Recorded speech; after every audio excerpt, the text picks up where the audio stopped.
Yes, sir. Weight is 6 ton. Okay. Then Yeah, tackle and advantage. yeah, 1 minute. I'll just go on the board for Okay. a minute. So, yeah, then you will be better off. हो सकता है किसी और का भी doubt हो थोड़ा सा.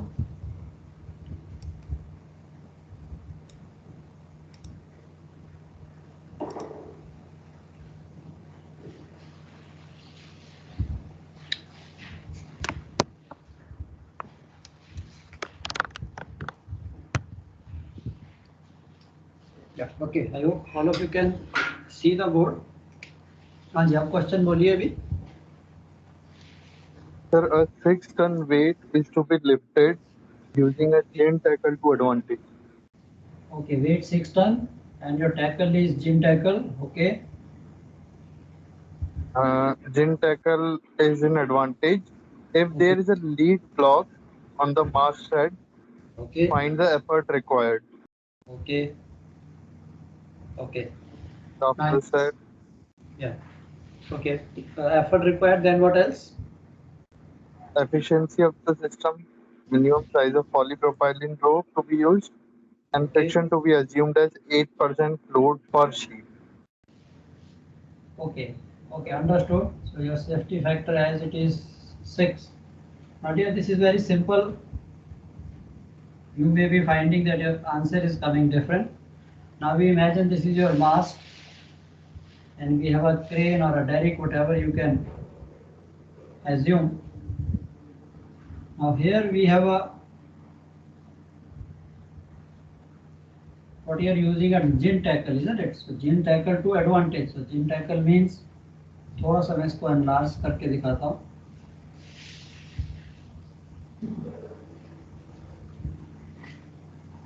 It is 2 sheaves and basically 3 sheaves, isn't it? That is your gin.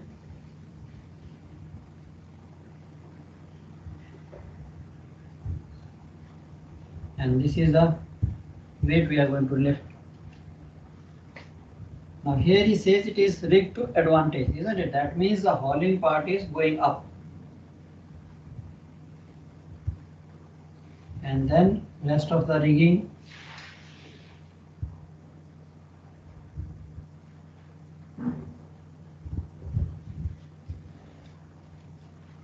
you see your gym tackle to advantage, hauling part, and this is your weight 6 tons of weight to be lifted. Now imagine, yes, it's a very simple example like on the crane. If we rig this purchase to advantage, how we are going to heave on this hauling part? So we fix up a block here and we pass, this comes to your winch or wherever that motor you have, you are going to heave up. So this is actually the scene that on your crane you have your shackle and your shackled up gym tackle, 2 sheave block and a 3 sheaves block down below, and it is rigged to advantage. Weight, falling part both moving in same direction. Now in this case what is happening, if I want to find out the effort, effort is equal to basically W upon VR into 1 plus NF, whatever way.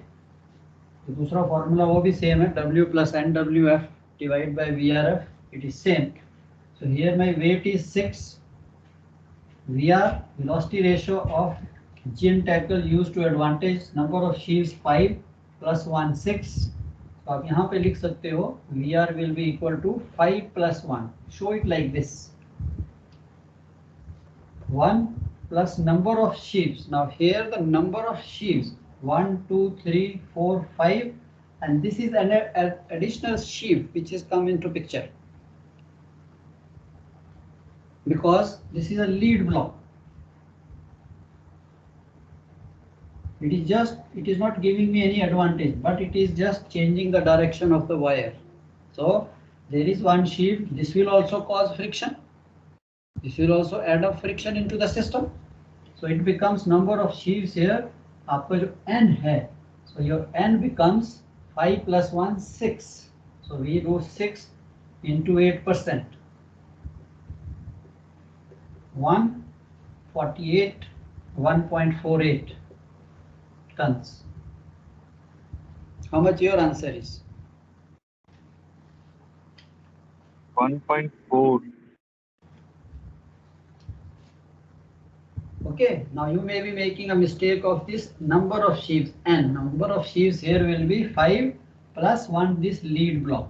This is also coming into picture, and this is also adding up into the friction. It's not giving me any advantage. It's like a single web. Sir इसमें मतलब E1 E2 करके नहीं होएगा? Into करके? Sir E1 E2 करके नहीं होएगा इसमें? Doesn't make a difference. No need. आप कर भी लीजिए, no need. But simply this is just a lead block. अगर आप E1 करना चाहते हो, थोड़ा सा फर्क आएगा आपका कि मैं यहाँ का even effort निकाल लेता हूँ, and this becomes the load for this single whip. उसको भी करके देख लेते हैं. Okay, अगर आप 5 से लेते हो, so then it becomes as weight is 6 ton. Again it will be 6. Only what thing will change is number of sheaves. 5 into 8 upon 100, 41.4. So that's why you are getting 1.4. Now E1 is coming 1.4. Now this becomes the load for this. So E2 will be again how much? 1.4 velocity ratio, because this is used to disadvantage 1, and again 1 plus 1 into friction 8 upon 100 for this also. 0.08, so 1.08, so 1.4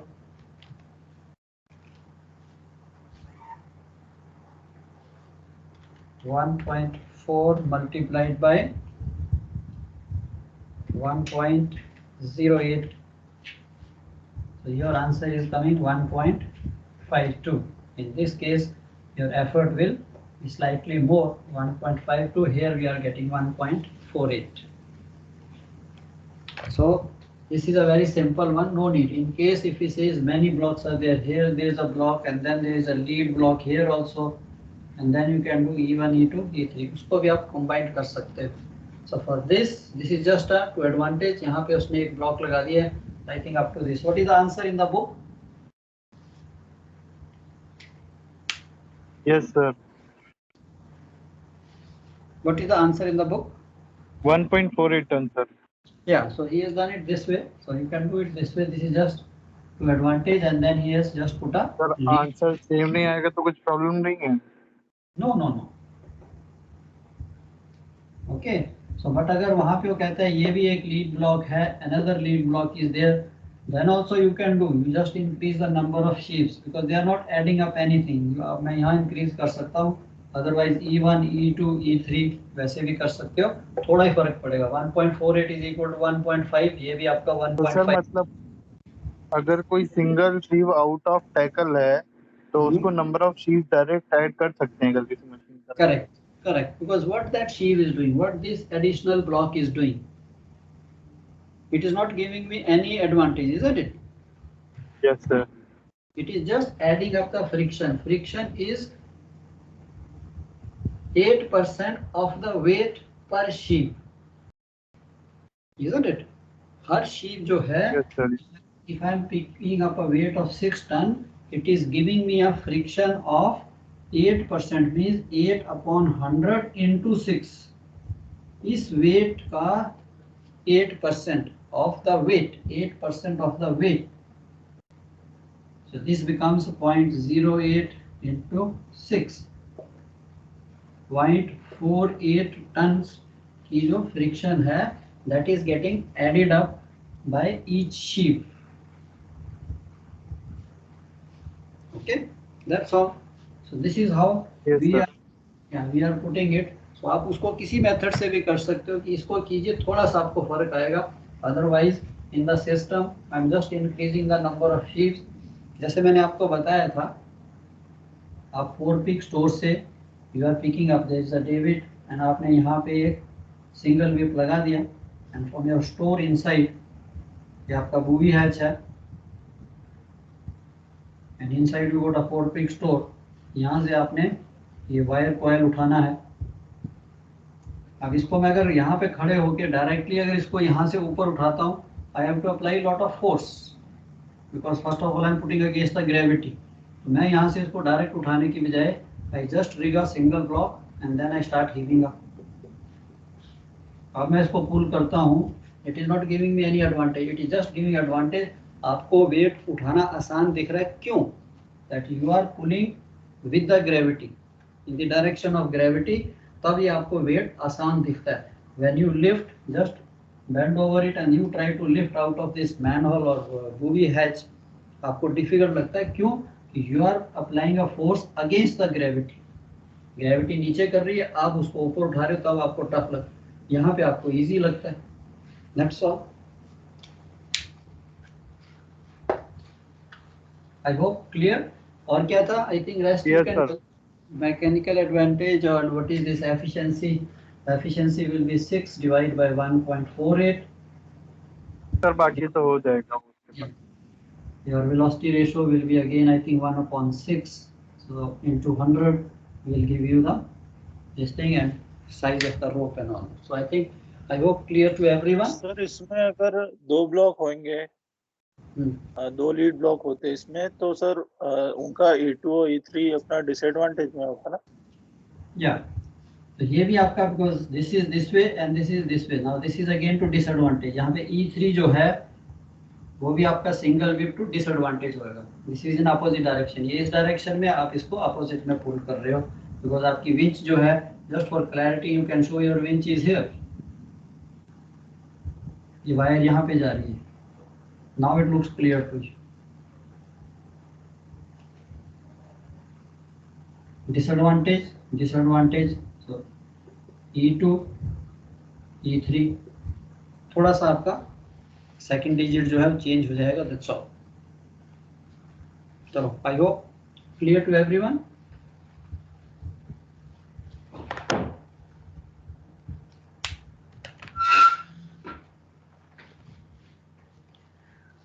चलो, we continue with the other one what we were doing.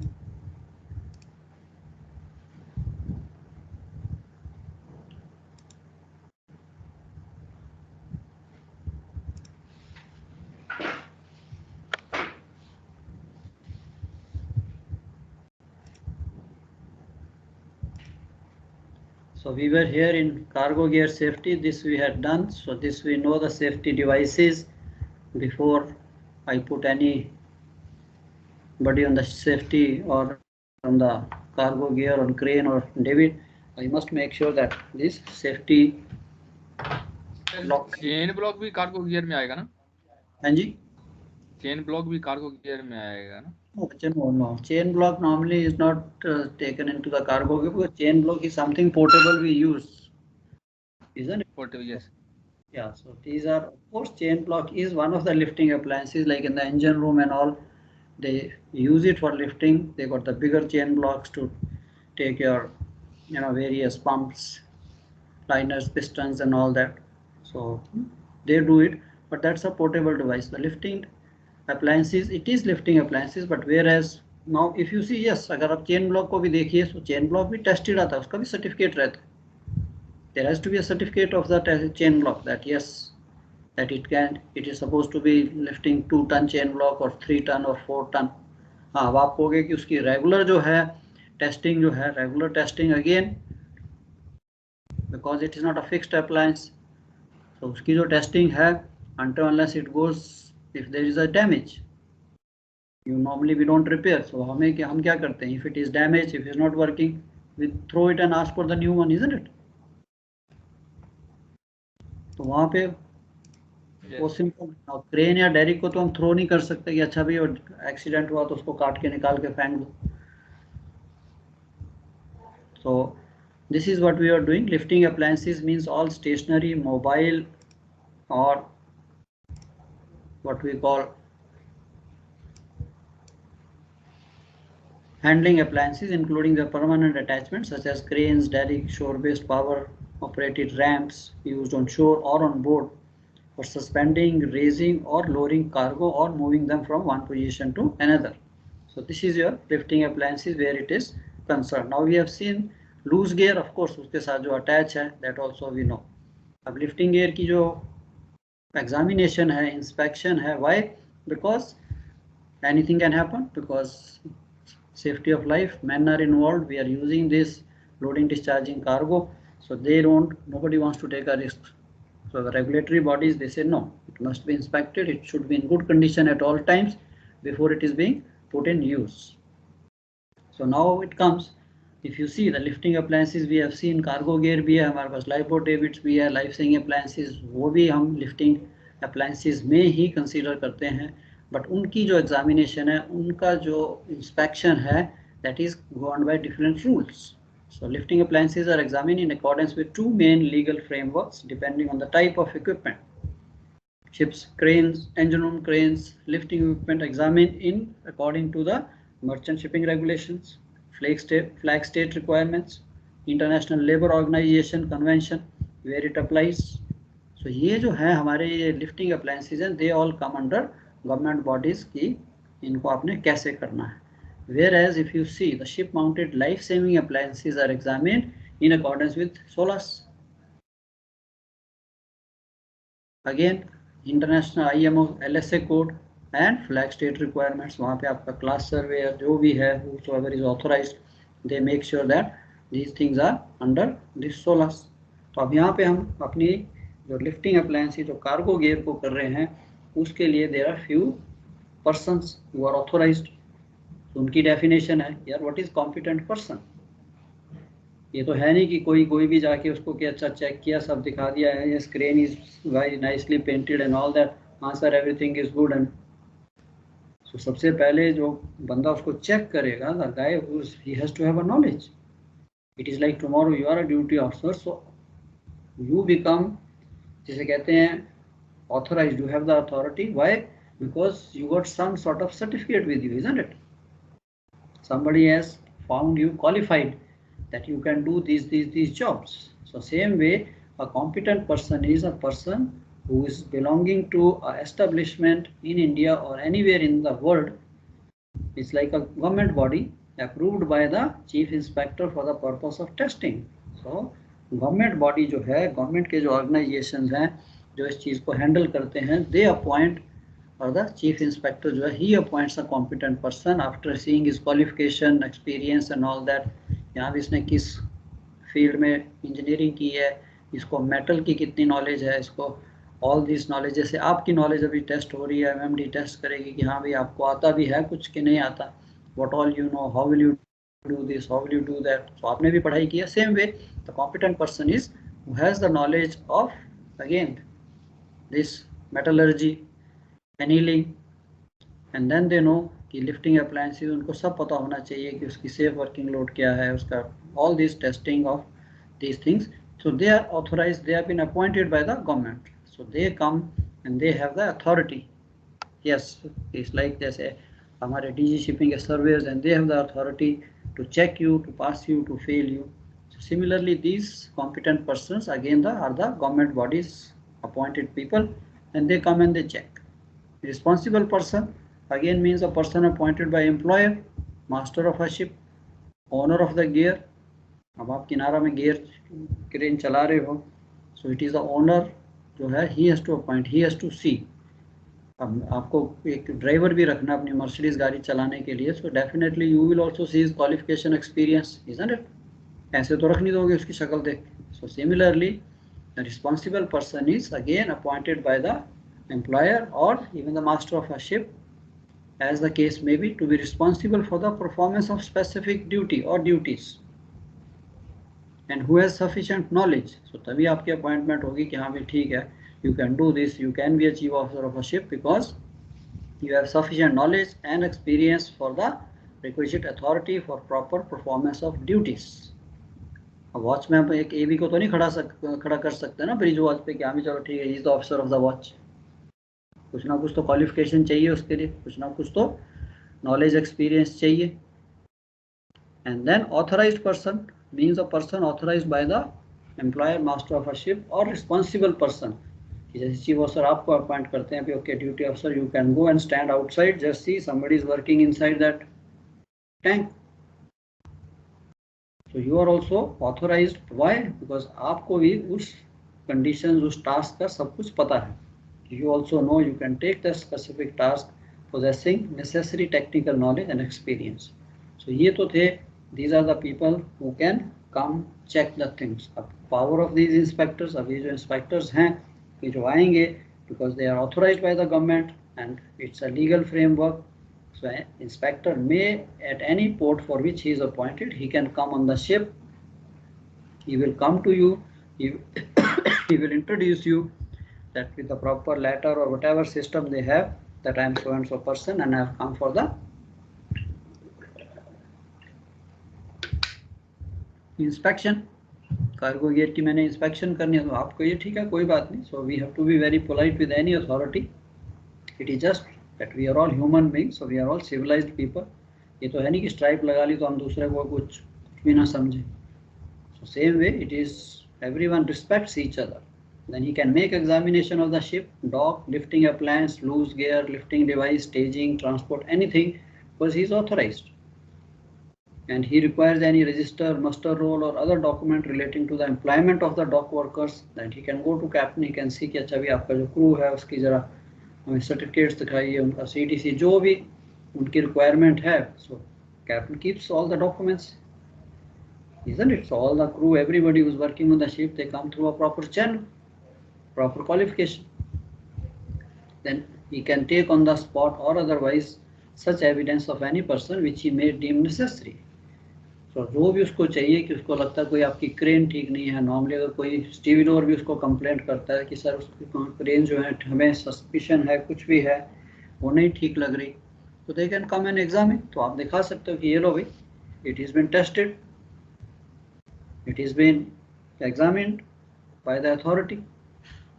तो सारा का सारा उसको enough evidence है. So he can take the copies of the register. आपके पास chain register होता है जिसके ऊपर रिकॉर्ड है, सर्टिफिकेट्स हैं क्रेन्स के, डेरिक्स के, ब्लॉक्स के, वायर्स के. You have worked with the chief officer, so you must have been keeping some paper work. आप उनके साथ करते होंगे. Whenever you receive a wire, whenever we change the wire of any lifting appliance, crane, derrick, gangway, किसी की भी wire change करते हैं तो chief officer makes a note on that certificate. तो उसी सर्टिफिकेट के ऊपर ही हम लिख देते हैं कि okay this wire is used in gangway on so and so date. So that becomes a very good reference. तो वो चीज़ें आपको दिखानी है कि जी ये देखिए ये सर्टिफिकेट है, ये वायर इन यूज है. So this is what they are interested. So you can take photograph with your permission, with captain's permission, that if you allow, and just for his satisfaction that everything is in good order. Then he has the authority, he has the right to hold anyone inquiry into the cause of any accident by chance. That's why we are all the time talking about safety, that nothing should happen to anybody, whether ship's crew or the stevedore. क्योंकि किसी को कुछ हो गया, लग गई, टांग टूट गई और डेथ हो गई, तो the matter becomes very complicated. फिर सारा का सारा एविडेंस पे सारी चीज़ें चेक होती है. अच्छा ये बताइए how the ship is working, what all things are there, क्या क्या सर्टिफिकेट्स हैं आपके पास, तो सबकी इंक्वायरी शुरू हो जाएगी. तो सबसे पहले अगर डॉक में कुछ भी होता है, so of course nobody does intentionally, but accidents do take place. So whenever this thing takes place, so basic report के लिए these people come and then they hold an inquiry, they check कैसे हुआ, क्या हुआ. So they have to investigate the matter, isn't it? So he has the reason to believe was the result of collapse or failure of any lifting appliance. कि भाई अगर आपकी wire टूटी है, क्रेन जो है it was in a bad shape, not properly maintained, वो गिर गई and it has killed somebody, so then again they will take the appropriate action.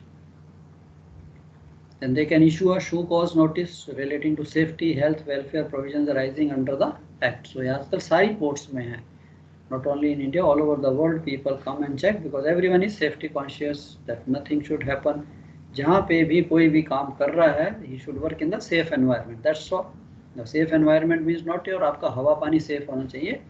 Whichever gear he is using, जिस मशीन पे भी आप काम करा रहे हो उससे. It's very simple, like in very simple language, if you hire somebody at home for construction of your house, now you have to make sure these people are working in the safe conditions. वैसे तो आपकी सुनते भी नहीं है, चप्पल में आके काम करेंगे, इजंट इट। कहीं पे भी एक लकड़ी की लैडर लगा के चढ़ जाएंगे without any safety line, without anything and all that. But खुदा ना खास्ता if that person falls and dies, तो पुलिस तो आपको भी बुला लेगी भी आप आ जाइए, because you have employed him.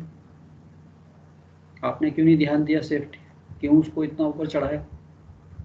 अब वहाँ पे आप कहो ये नहीं जी वो नहीं सुन रहा था, तो nobody is going to bother. So same thing is on the ship कि आप ड्यूटी ऑफिसर हो, यू हैव टू, इसीलिए हम कहते हैं ना कि what you are taking rounds on deck. Log book में भी आप लिखते होगे continuous rounds taken on deck, regular rounds taken on deck. उसका मीनिंग है कि regular rounds means you are actually seeing that everything is working in the safe conditions, then he has the right to prosecute conduct, or of course matter goes to the court to defend before any court or complaint, other procedures, direct the port authority, dock labor board or other employees of the dock workers for getting the dock workers medically examined. So जो dock में काम करते हैं ये भी उन्हीं के अंदर आता है कि हाँ भाई सारा system. So it is basically the government body who controls. So उनकी powers तो हैं। A person having general management control of the premises, or the owner, master, officer in charge, or agents of the ship, as the case may be, shall provide such means as may be required by the inspectors. उसको जो भी चाहिए as a duty officer he can say, अच्छा okay your duty officer please show me this please, कि crane चला के दिखाइए, इसका लिमिट स्विच बताइए, कट ऑफ होता है, सिंपल हम दिखा सकते हैं, उसमें क्या। But of course with the proper permission of the master कि sir so and so person has come, he is asking you to do this. So उनको भी पता है, so first he will go to the captain, he goes to the in charge, isn't it? So they all know the procedure, and then captain साहब आपको बोलेंगे ठीक है अभी he wants to take a round, he wants to see the things, उनको दिखा दीजिए। तो ये तो चीज़ है। and at every visit inspector shall issue an improvement or provision notice. तो कई बार होता है कि they find very small things everywhere. If you see in foreign ports also, sometimes these inspectors come, they don't trouble you, they just take a round and they fill up their own form and then they hand over the copy to you. वो उसके ऊपर अपनी जो भी deficiency उन्होंने देखी है वो लिख देते हैं। It is not serious but they write that this thing is not proper and this light is not burning or there is no enough lighting and all that. So that is a warning to you कि भैया उसको rectify कर लीजिए। Now, very common, they don't want to disturb because they are not going to ship. Ship is a big thing, so they may not be able to see the duty of. वो अपना काम करेंगे, तो यही copy जो है gangway के पास जो भी ये भी उसको पकड़ा देंगे, ये भी आपको देगा सर पता नहीं कोई आया था ये कॉपी दे के गया। अब आपका कंट्रोल है कि anybody, that is why the access control on the gangway, any of these inspectors anybody comes, तो आपका जो बंदा गैंगवे पे खड़ा है he should be first thing, he should interact कि हाँ भाई आप कौन हो, कहाँ से आए हो, किस लिए आए हो। एंड देन आजकल तो वॉकी टॉकी है, ये तो है नहीं कि उसने गैंगवे छोड़ के आपको ढूंढने के लिए आना है। So on the walkie talkie can call you, second साहब, तीन साहब, so and so person has come. So you have to control your watch कि भाई आपको पता है, then you can go and meet him कि हाँ भाई ओके बताइए what is the purpose of your visit, everything should be proper, isn't it. So उसको लाइटली नहीं लेना। अब आपकी जो लाइफ है थोड़ी चेंज होने वाली है because of you guys are going to become the in-charge. And ऐसा भी नहीं है, डरना भी नहीं, इंचार्ज हो गया पता नहीं क्या हो जाएगा। You have the people to assist you, help you, you have doubt, you can call chief officer, सबके पास वॉकी टॉकी ऑन होती है। And this is how you keep on improving and start learning the things. So where conditions are dangerous to life, safety of health or dock workers, dock work may be prohibited until the defects specified or in the provision notice have been rectified. A person responsible for breach of regulation shall be guilty of an offence and is punishable with imprisonment up to 6 months or a fine. ये तो आपके फिर rule regulation आ जाएंगे जो book में लिखे हैं कि आप इतना फाइन दो, 3 महीने 6 महीने की, because if somebody dies because of the mistake of the in charge, whosoever was in charge of that gear. Dangerous goods, we all know that when we study उसको पढ़ेंगे। अब again under dock labor safety there is something called, there are lot of regulations, I will send you the whole thing, but उसमें से main चीज़ें मैंने यहाँ पे just to for discussion की access between shore and ship. Many times you have rigged the gangway, but I am very sure you must not have ever bothered. यार ये जो गैंगवे रिग कर रहे हैं इसकी रूल रिक्वायरमेंट्स क्या है, इसकी रूल रेगुलेशंस क्या है, इसके टर्म कंडीशंस क्या है। सो ये जो गैंगवे जो बनाया जाता है, when the ship is built, it is built according to the rule and regulations।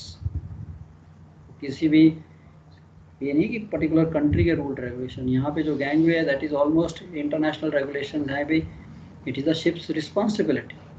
So when a ship is lying at a wharf for the purpose of dock work, that is you come for loading, discharging, any other purpose you come into the port, adequate safe means of access to the ship properly installed and secured shall be provided। तो ये ship की responsibility है। So इसके लिए we rig up this gangway in a proper way because it's my responsibility, nobody should fall। If anybody falls because he slips from the gangway, that means आपका gangway ठीक नहीं। तो ये सारी की सारी रिक्वायरमेंट्स हैं। अब आपको पता लगेगा कि ये access between shore and ship की requirement is a legal one and I am suppose to provide this. Safe means shall be as follows, where practicable ship's accommodation ladder gangway and उसकी specification है not less than 55 centimetres wide. जो steps हैं उसके कम से कम 55 centimetres wide होने चाहिए and adequate depth. ये भी नहीं है कि छोटे से आपने स्टेप बना दिए, पाँव रखा ही नहीं जाता, ओनली आपका forward portion of the feet comes on the this thing, no. तो एटलीस्ट इतना डीप होना चाहिए ताकि बंदे का पूरा पाँव स्टेप के ऊपर आ सके एंड नॉन स्किड सरफेस होना चाहिए, प्रॉपरली सिक्योर्ड। ये नहीं कि गैंगवे लगा दिया और वो झूम रहा है, शिप लिस्ट हो रहा है या कुछ भी हो रहा है, आगे पीछे जा रहा है, no. So it should be properly secured and securely fenced. ये भी नहीं है कि खाली लैडर लगा दी है without these man ropes, without stanchions and all that। So this is again is very clearly written, that's why we rig up the gangway in that way throughout its length on each side to a clear height of 1 meter by means of upper and lower rails, ropes, what we call man ropes। यहाँ भी चलो stanchion लेके आओ, man rope लगाओ। Now what we are doing is again that anybody who is coming going from the ship, there should not be any danger, he should be properly able to go and it should be made or it should be constructed of suitable material and maintained in good condition। That's why a lot of time the captains are very much careful कि gangway जो है जहाज कितना भी पुराना हो, gangway funnel जो है हमेशा शाइनिंग होनी चाहिए because that is the first impression। आपके घर में कोई आता है तो अगर आपको कोई फटा हुआ डोरमेट तो नहीं रखोगे ना। So always keep a very nice, जो आपका मेन डोर है वो भी बहुत बड़ा बना के रखोगे, that is a welcoming. So same way the gangway is the first impression when people come. Gangway is rusted है, टूटा हुआ है, तो if I am coming I will say यार गैंगवे जी जहाज का है, दैट मीन्स फिर इन्वेस्टिगेशन शुरू हो जाएगी, देखते हैं कितनी सेफ कंडीशंस है यहाँ पे and it should be fitted with platform on either end. So ये कई बार क्वेश्चन भी आ सकता है as per the dock labour safety और as per the dock labour regulations, what is the terms and conditions for means of access to the ship। उस पर आप ये सब लिख सकते हो। it should be fitted with platform at either end of the ladder। आपने देखा होगा एक ऊपर प्लेटफॉर्म होता है, एक नीचे होता है and it should be properly resting। angle maintained not exceeding 40 degrees to the horizontal। तो ये तो पॉसिबल नहीं है, आजकल बड़े जहाज हैं, शिप का फ्री बोर्ड ज़्यादा है तो sometime the angle goes more than 40 degree. Ballast condition में होगा, फुली लोडेड में ठीक है, when the ship is close to jetty तब पॉसिबल है, tide, lot of things are come into picture, but rule regulation says कि normal जो angle है 40 degree because then people can safely walk. whenever there is a danger of dock workers falling between the ship and shore, safety net।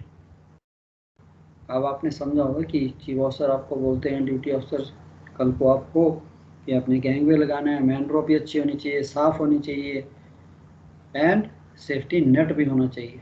Y? It's a protection that by chance if anybody slips, so he should go into the net, he should not fall on the jetty and die। so access to the ship shall not be within the swinging radius of the load। ये भी आपने देखना है, ये नहीं कि जहाँ gangway लगा दिया मिडशिप में और उधर से गैंट्री भी कार्गो डिस्चार्ज कर रही है, नॉट अलाउड। कई बार ऐसा है, उस गैंगवे को बंद कर दीजिए। We can ask the port, भैया हमें दूसरा पोर्टेबल गैंगवे बता दे दीजिए, they will charge money, never mind. Money time you must have seen, अगर शिप में भी एमओटी लैडर होती है, क्रेन से उठा के हम पीछे लगा देते हैं, away from the cargo walk, should be away from the swinging radius of these derricks. Now access between ship and another vessel. अब STS ऑपरेशन जिन्होंने किया होगा देनो, अब दो शिप एक अलॉन्ग साइड आ रहे हैं तो वहाँ पे भी तू मैं शुरू हो सकती है, मैं ही गैंगवे क्यों दूँ तुम दो, तो वहाँ पे भी रेगुलेशन क्लियर है, जिसका ज़्यादा फ्री बोर्ड होगा he is suppose to provide the gangway, तो उसके लिए आसान है, नीचे वाला तो अपना गैंगवे नहीं ऊपर उठा सकता ना। So then they can say, अगर ये रूल रेगुलेशन नहीं है, then if I am the even ship with a lesser free board I ask the other ship, और even if I am the higher free board I can ask the दूसरे वाले को भी तुम अपना MOT निकाल के लगाओ। तो ये रेगुलेशन क्लियर है, दो जहाज अलॉन्ग साइड हैं तो ship with a higher free board. If the other ship is sailing barge, flat keel, lighter vessel of relatively low freeboard, the means of access shall be provided by the ship which has a higher freeboard. So this is again the regulation.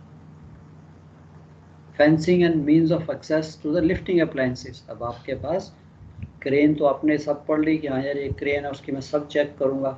Now आ गया कि यार crane, some of the ships the cranes are very high. तो वहाँ पे आपने एक vertical ladder लगा दी, it is not safe. तो वहाँ पे भी safe means of access to every part of the lifting appliance shall be provided. उसके पीछे सेफ्टी रिंग्स आपने देखे लगे होंगे, बाई चांस किसी का हाथ स्लिप होता तो ही should not fall straight. Operators platform on every crane और tip driven by the mechanical power shall be securely fenced.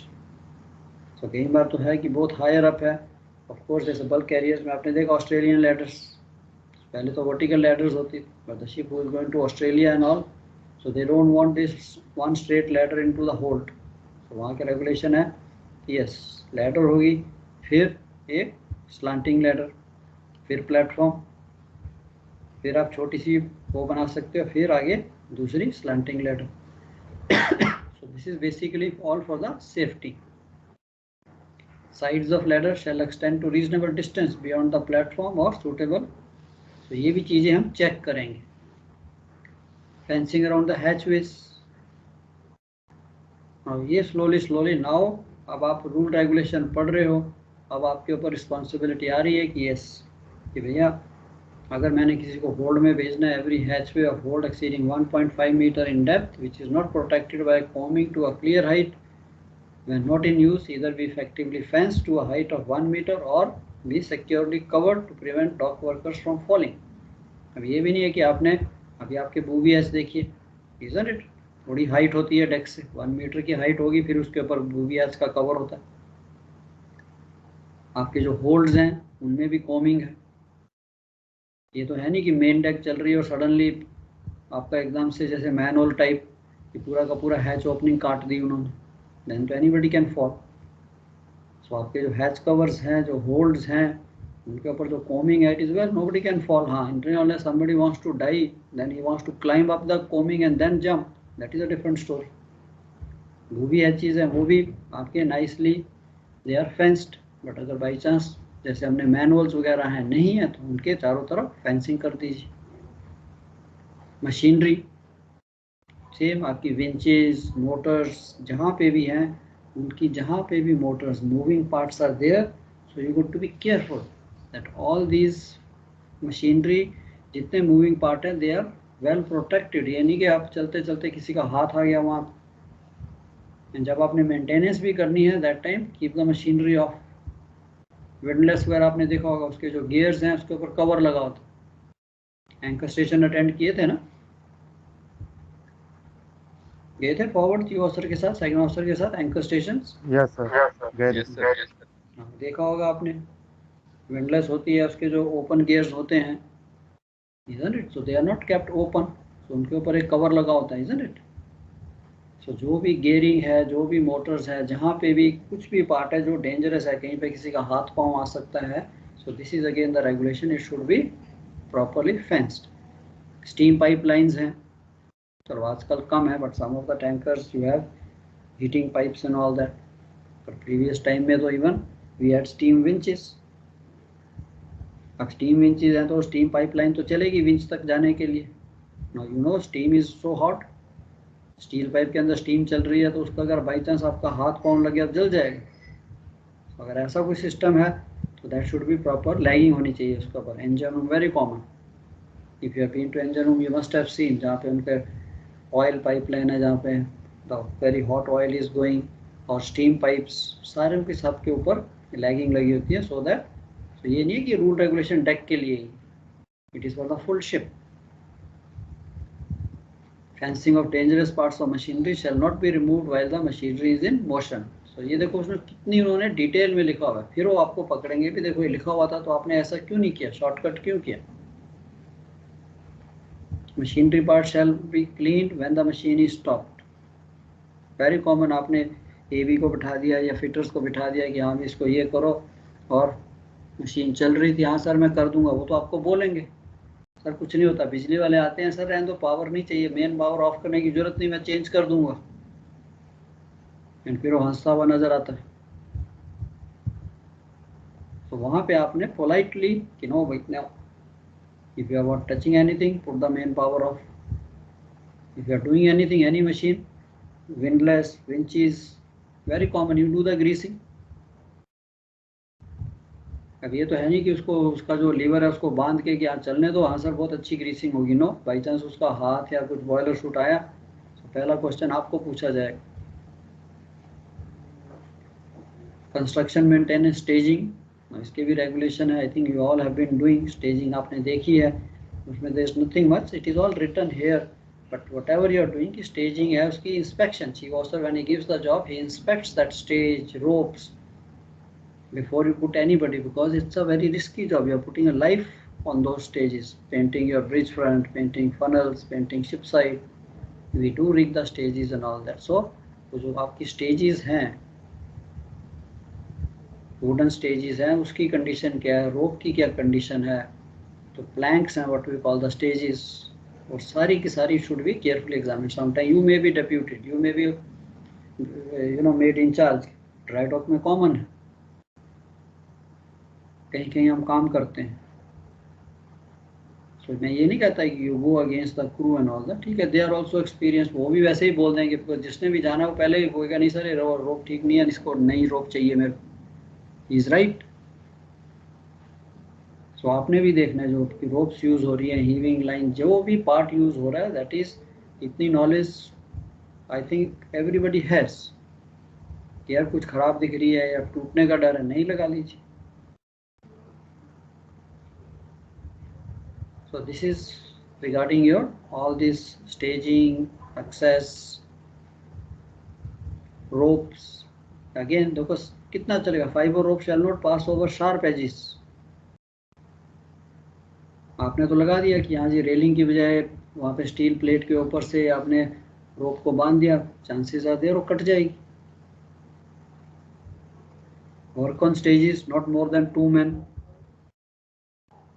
When dock workers employed on staging more than 2.5 meters high, they shall be protected by safety belts. By chance off hand कोई आपको पूछ भी सकता है what is the height, 2.5 metre से ऊपर अगर किसी को भी आप स्टेज या कहीं भेजते हो, सेफ्टी बेल्ट।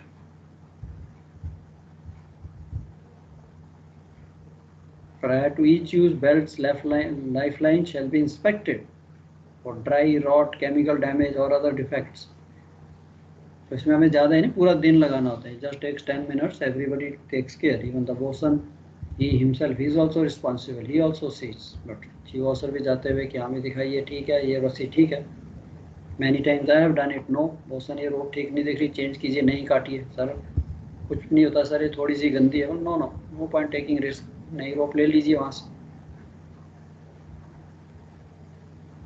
अब आपका आ गया, चलो ये तो था आपका dock labour about this various items. Now comes the test and periodical examination of your lifting appliances. यार ये जो टेस्ट है ये क्या, procedure for a thorough examination of a lifting appliance.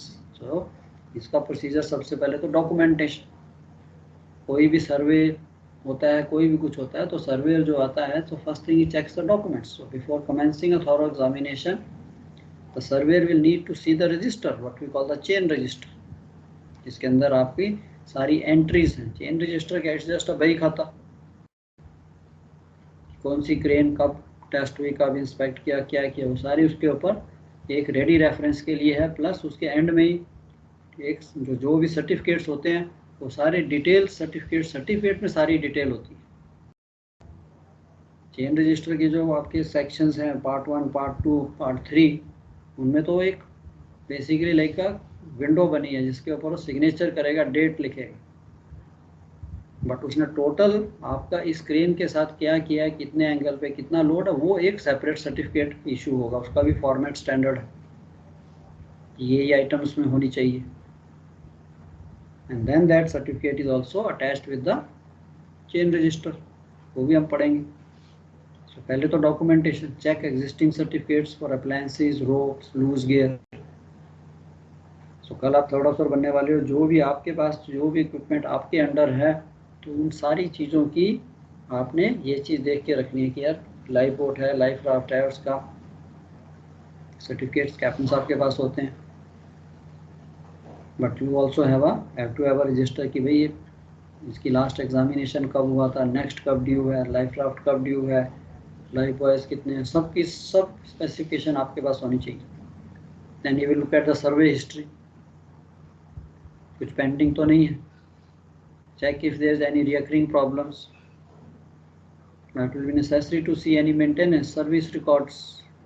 तो ये तो सब वो आपके document. Finally to confirm everything is in correct location, it will be necessary to look at the general arrangement plan, reeving diagrams, block list, and of course for direct के time में सारी चीज़ें वो चेक करते थे। आजकल crane है, उसके लिए इतना वो इक्विपमेंट ज़्यादा चेक करने की जरूरत नहीं, बिकॉज क्रेन तो फिक्स्ड है। To prevent unnecessary delay please ensure this documentation. चलो ये तो आपका काम नहीं है, chief officer captain they will keep these things ready. Now what happens if the lifting appliance does not pass the exam? If the surveyor finds defects and the lifting appliance does not meet the requirements, or there is insufficient preparation, he will instruct that this gear must be taken out of service. So आप उस crane को use नहीं कर सकते जब तक वो सारे के सारे डिफेक्ट रेक्टिफाई नहीं होते। कई बार अगर ज़्यादा सीरियस हुआ तो वो रजिस्टर में भी लिख देगा this crane out of order, it doesn't meet the requirements, और impose condition of class, recommend withdrawal, restrict use of appliance। तो आपने भी यही देखना है कि यस, जब आप शिप ज्वाइन करते हो, नॉर्मली चीफ ऑफिसर्स नो कि हाँ ये सारा गियर टेस्टेड है, एवरीथिंग इज ओके। ये तो नहीं है किसी गियर में उन्होंने मना किया कि ये crane not to be used. वैसे तो उसके ऊपर कुछ ना कुछ लिख देंगे, पीपल विल टेल यू कि हाँ this crane is in a damage condition, we are not using it. अब ये जो टेस्ट एंड पीरियोडिकल एग्जामिनेशन है, how often it is to be done, when it is to be done. तो सबसे पहले तो yes, before being taken into use for the first time. जैसे ही आपका शिप बनता है या एक क्रेन को इंस्टॉल किया जाता है, whenever any new thing is brought, that time before you start using it has to be tested. Or if it has undergone any alteration, any damage, कोई रिपेयर की है। अब शिप तो शिप है, when it is using that crane, ये जरूरी नहीं है कि डैमेज ही हो, but possibility is there. Sometime कुछ एक्सीडेंट हो जाता है या क्रेन डैमेज हो जाती है, कुछ भी हो सकता है, उसको हम रिपेयर करते हैं। तो ये नहीं कि चुपचाप से रिपेयर किया और फिर वापस उसको यूज़ करना शुरू कर दो, नो। सो अगर आपको कोई पूछे when these lifting appliances to be examine, तो सबसे पहले व्हेन के लिए कि before being taken into use for the first time, और it has undergone any repairs which is going to affect its strength, and also once in every 5 years। इन तीनों में से जो भी चीज़ है, जब नया था तब होगा, रिपेयर हुई तब होगा, और otherwise every 5 years this gear must be tested. All lifting appliances including all parts, gears, shall be tested and examined by a competent person, and all lifting appliances shall be thoroughly examined। ये तो था testing का, testing is every 5 years and examination every 12 months। So previously even as a chief officer they were authorized कि yes, chief officer is competent enough, he can do a thorough examination and make an entry, but अब no, now you have to have the surveyor, competent person, जो आके उसकी check करेगा कि हाँ भाई ये सब ठीक है कि नहीं। टेस्टिंग में क्या होगा, एग्जामिनेशन में क्या होगा सर? या आता हूँ मैं। सी टेस्टिंग में क्या है, testing is like a crane.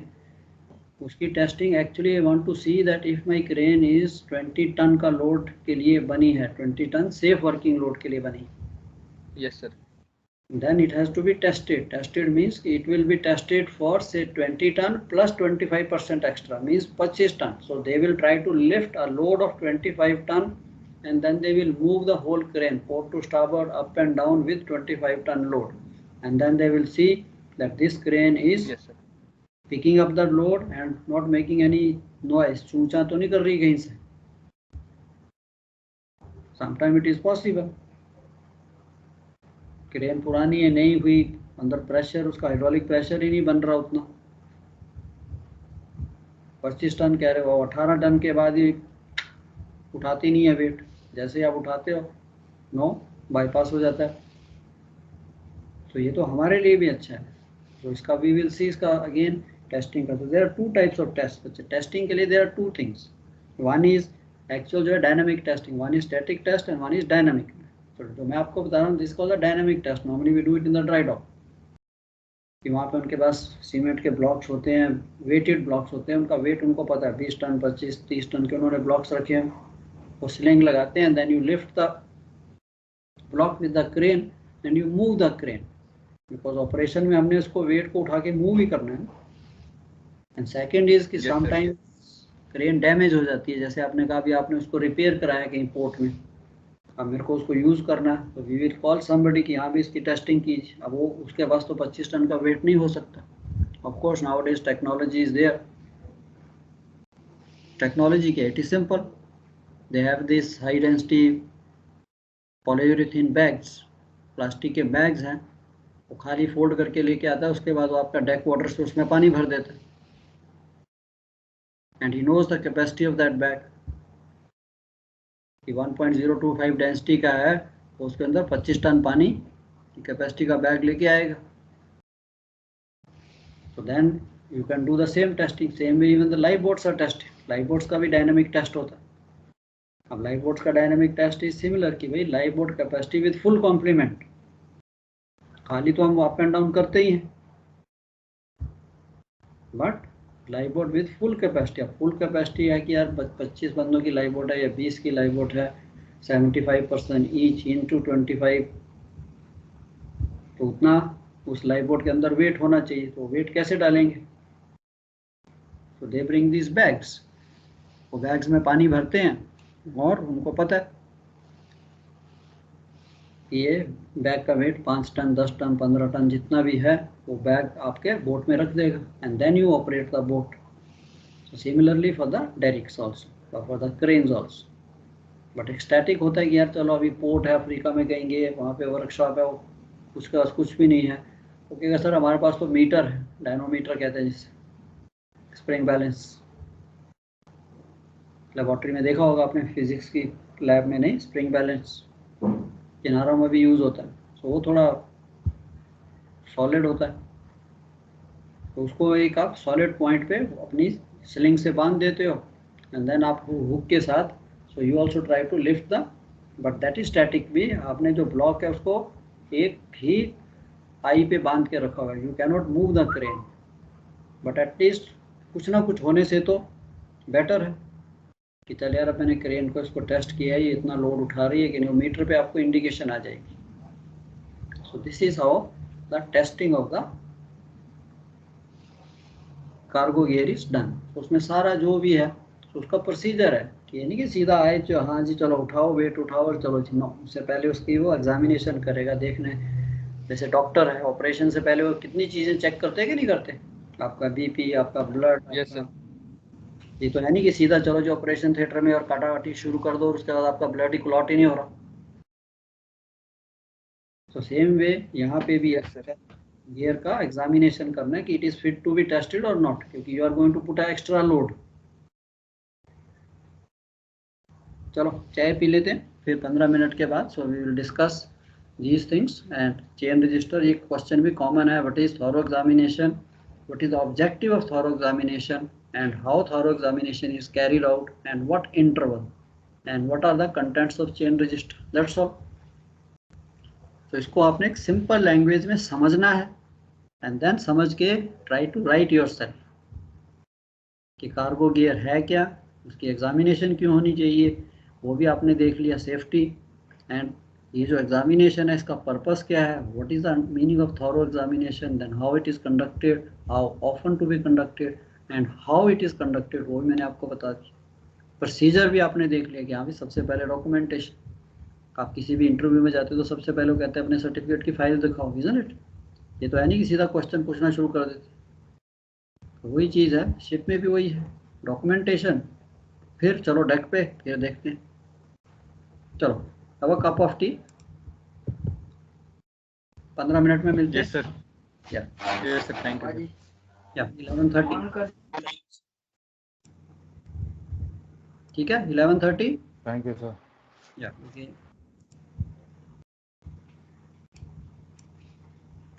Yes sir, 11:30। Okay okay.